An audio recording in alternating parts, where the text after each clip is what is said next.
রোজার একদিন আগে ইমাম সাহেব আছে বয়ান করার জন্য, আর কিছু লোক মিষ্টি নিয়ে গেছে, বলছে যে হুজুর আজকে মিলাদ আছে, মিলাদ করে।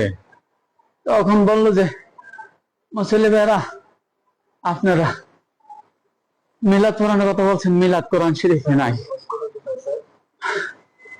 এই কথা বুঝাইতে যায়, এই কথা উনি বুঝাইতে যায় মুসল্লিকে, এই কথা উনি বুঝাইতে যায় বলছেন অফিসারের কাছে দরখাস্ত না করে পিয়নের কাছে দরখাস্ত করলে কি দরখাস্ত মঞ্জুর হবে? স্যার আপনাদের কাছে প্রশ্ন, অফিসার কি আর পিয়নকে? তখন আমার মাথায় ঢুকলো যে আমার দয়াল নবীকে সে পিয়ন বলেছে।